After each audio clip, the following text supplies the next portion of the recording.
Hi, Virgo.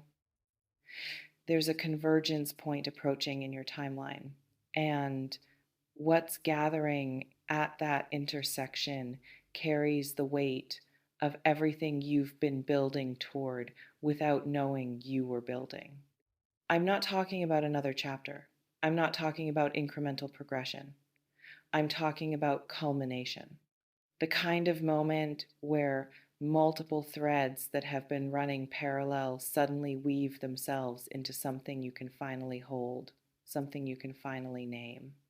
The oracle is showing me finality, not as ending, as completion of a cycle that's been turning longer than your conscious awareness has been tracking.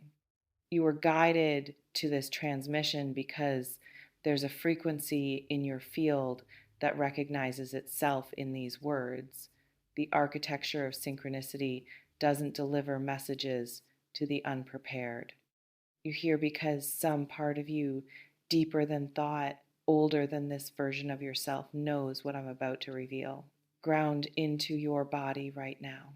Because what I'm channeling isn't comfort, it's confrontation with magnitude, with the reality that you're standing at a threshold that asks you to metabolize everything you've experienced up to this point and alchemize it into something that only exists on the other side of integration.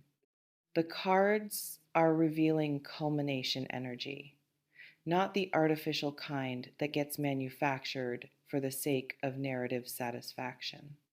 The authentic kind that emerges when all the variables finally align, not because you forced them, but because the work you did in silence created the conditions for alignment. I'm seeing imagery of rivers, multiple tributaries that have been flowing in their own directions, carving their own paths through landscape, encountering their own obstacles. And now they're all moving toward the same delta, the same point of merger. And when they meet, when they combine their individual force into collective power, that's when everything changes. Your chest just tightened, didn't it? Let me decode what culmination actually means in the context of your specific reality right now. This isn't about one area of your life. The cards suggest this is systemic. Multiple domains that you've been working on simultaneously, some consciously, others without realizing you were doing the work, are reaching completion points within proximity of each other. For some of you, this reads like professional and personal converging, like the career momentum you've been building is finally reaching visibility at the same time that a relationship dynamic is reaching clarity. Not because they're connected directly, but because the internal shifts that made professional growth possible also made emotional maturity inevitable. You've been becoming someone different, and that becoming is about to be undeniable to everyone who's been watching from the outside, wondering when you'd finally arrive. For others, this culmination reads like the ending of a specific cycle of suffering, not healing in the gentle, gradual sense, but the hard stop that happens when you finally exhaust every possible way to negotiate with a pattern and realize there's no negotiation left, only choice, only the binary of continuing or stopping completely. The cards suggest that for many of you, this finale includes severance, clean cutting away of something that's been draining you through its sheer persistence in your reality. Not because you finally got strong enough to leave, because you finally got tired enough to stop pretending staying was survivable. There's a difference. Strength is a story we tell about choices. Exhaustion is the truth that precedes them. Drop a scissors emoji in the comments if something just clicked about what needs cutting. Now, let me go deeper into what finale actually suggests versus what you might be projecting onto that word. Finales in your mind probably carry associations with resolution, with things working out. with the satisfying conclusion where loose ends tie themselves into neat patterns and you get to exhale knowing it was worth it. But the cards aren't showing me that kind of finale. They're showing me the kind where you arrive at the end of what was and have to sit in the space between what was and what's trying to emerge. The liminal, the void, the place where old identity has dissolved, but new identity hasn't solidified yet. That's the finale, not the happy ending. The death of what you've been so you can become what you're meant to be. And death, even necessary death, even chosen death, carries grief. The cards suggest that part of what's culminating is your relationship with who you used to be, the version of you that survived by being small, by being accommodating, by contorting yourself into shapes that fit other people's comfort. That version is dying, maybe already dead, and you're in the process of realizing that you've been mourning her while simultaneously trying to resurrect her, trying to bring back the person everyone knew how to love instead of becoming the person who requires people to evolve to love her. The finale is you finally letting her stay dead, finally admitting that resurrection isn't what you want, that you don't want to go back to being digestible, that you'd rather be alone in your full truth than surrounded in your performed version. Something in your throat just constricted reading that, didn't it? Let me reveal what the cards are showing about the mechanics of how this culmination might unfold.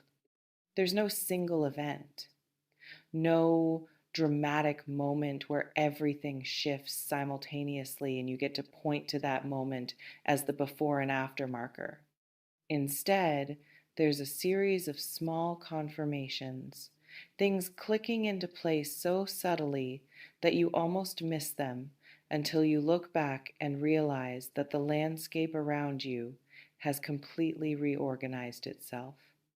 For some of you, this reads like external validation finally arriving for work you did months or years ago, like seeds you planted in darkness suddenly breaking through soil in multiple places at once. You're not doing anything new in this moment. You're receiving the result of what you did when no one was watching and you had no proof it would matter.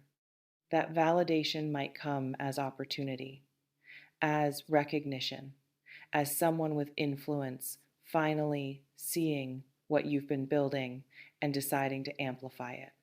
But the cards caution against mistaking external validation for the actual victory. The victory is that you kept building even when no one was watching. The recognition is just confirmation of what was already true. For others, this finale reads like internal knowing, solidifying into something unshakable. You've had glimpses of this knowing before, moments where you saw yourself clearly, where you understood your value, where you recognized your power, but those moments were fleeting, easily disrupted by external doubt or internal sabotage. What's culminating is the permanence of that knowing.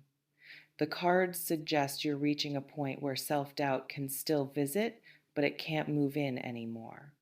Where other people's opinions can be heard, but they don't override your internal compass. Where you finally trust yourself more than you trust the crowd.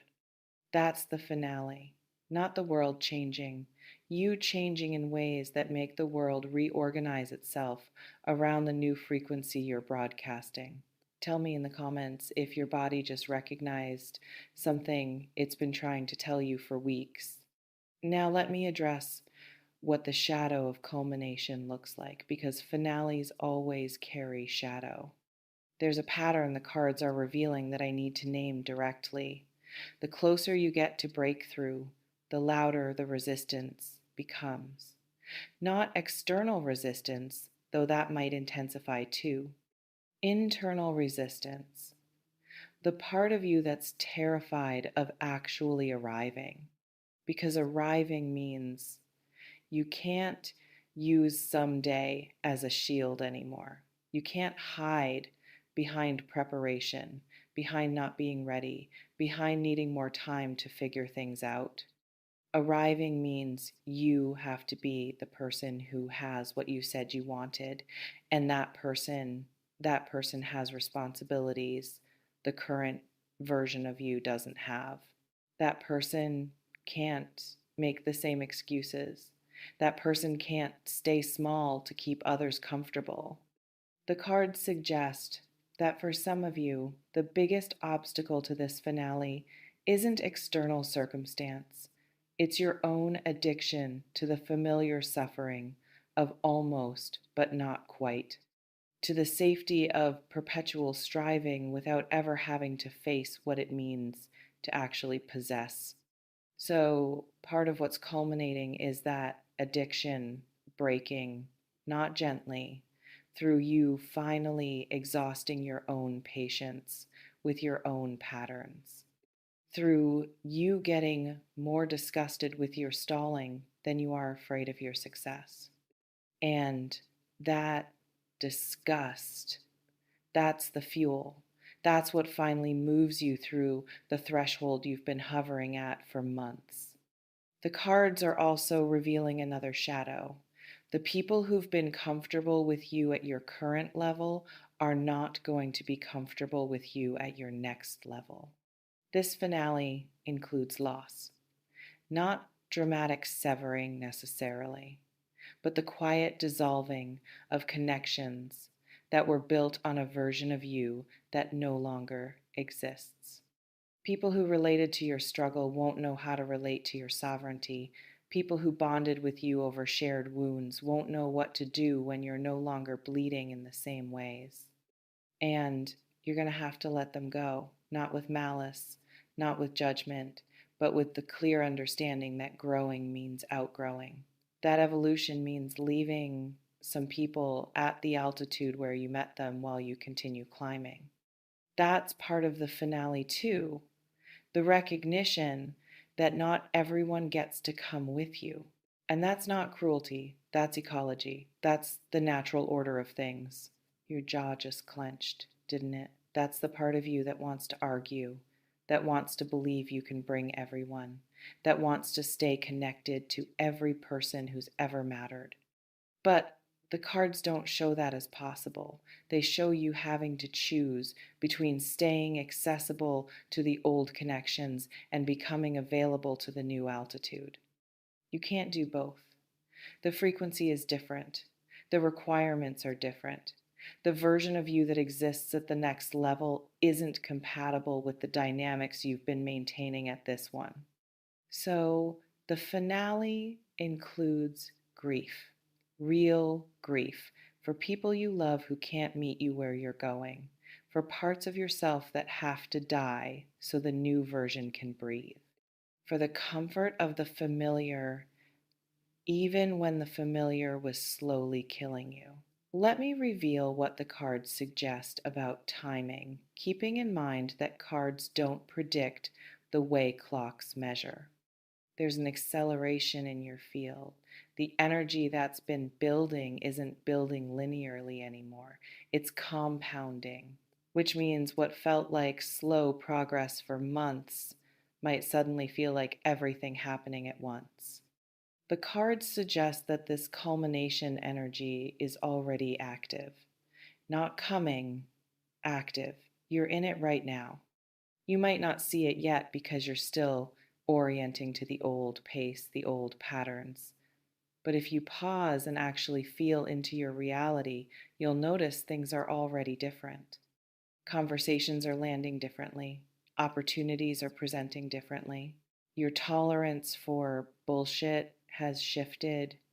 Your capacity to stay in situations that don't serve you has diminished. That's the culmination already in motion, not in the future. Now, what reads as finale is the point where you finally see what's already been reorganizing itself in the background while your attention was focused elsewhere. So the question isn't when this arrives, the question is when you finally stop looking ahead and notice what's already here. Comment, I see it, if something just shifted in your perception reading that. Now, let me reveal what this finale asks of you specifically. First, stop waiting for permission. Stop waiting for perfect conditions. Stop waiting for certainty that it'll work out before you commit fully to the direction you're being pulled. The cards suggest that part of what's been delaying your culmination is your insistence on seeing the full map before taking the first step. But maps don't exist for journeys like this. You get the next step revealed when you take the current step, not before. Your finale requires you to move in partial darkness, to trust the pull even when you can't see where it leads, to choose based on internal resonance rather than external proof. That's not recklessness. That's how transformation works. The caterpillar doesn't see the butterfly before entering the cocoon. It just responds to the biological imperative to dissolve. You're at the cocoon stage, and you keep peeking out, checking if it's safe, wondering if you should wait a little longer. But the card suggests that waiting isn't neutrality. Waiting is choosing against the momentum that's trying to carry you forward. Second, integrate what you've learned. Not intellectually, somatically. The cards show that you've been accumulating wisdom through experience, but you haven't fully embodied it yet. Things in your head that your body hasn't metabolized. This finale requires embodiment. It requires that the knowing in your mind travels down into your nervous system, into your cellular memory, into the way you move through the world without thinking about it. You can't fake integration, and you can't rush it, but you can stop resisting it. You can stop explaining away your intuition. You can stop negotiating with what you know is true. Third, let the finale be what it is instead of what you think it should be. You have an image in your mind of what breakthrough looks like, what success looks like, what arrival looks like. But the cards suggest that what's actually culminating doesn't match that image. Not because it's less than what you imagined, because it's different, more complex, more nuanced, more real than fantasy could ever be. If you hold too tightly to your expectation of how this should look, you'll miss the actual gift of how it is looking. So, as we close this transmission, here's what the cards want anchored in your awareness. You're at a finale, not the ending of your story, the ending of a specific chapter that's been repeating itself in various forms for longer than you want to admit. This finale includes completion of cycles, severance of patterns, death of old identity, and the emergence slow, uncertain, uncomfortable of something new that doesn't have language yet. You can't force this. You can't rush it, but you also can't delay it anymore. The momentum is already moving. The only question is whether you move with it or get dragged by it. And moving with it requires surrender, not passive surrender, active surrender. The kind where you consciously release your grip on how you thought this would go and trust that what's trying to emerge knows its own shape better than your mind does. This is the finale you've been building toward. Not because the universe decided it was time, because you did the work that made finales inevitable. Because you chose differently than your pattern demanded enough times that the pattern finally broke. And now you're standing in the gap between what was and what's forming. And that gap is uncomfortable. It's supposed to be. Discomfort is how you know you're in transition, how you know you're not just rearranging furniture in the same room, but actually leaving the building entirely. Your whole nervous system just recognized something, didn't it? Comment what shifted when I said that. You were pulled to this reading because you needed confirmation that what you're sensing is real, that the pressure you're feeling isn't anxiety about something going wrong, but recognition of something completing. This is the finale, not a finale, the finale. The one where everything you've been becomes the foundation for everything you're becoming. And you're ready for it. Not because you feel ready, because you're here, because you're still standing after everything that tried to break you, because you chose yourself enough times that choosing yourself is starting to feel natural instead of rebellious. That's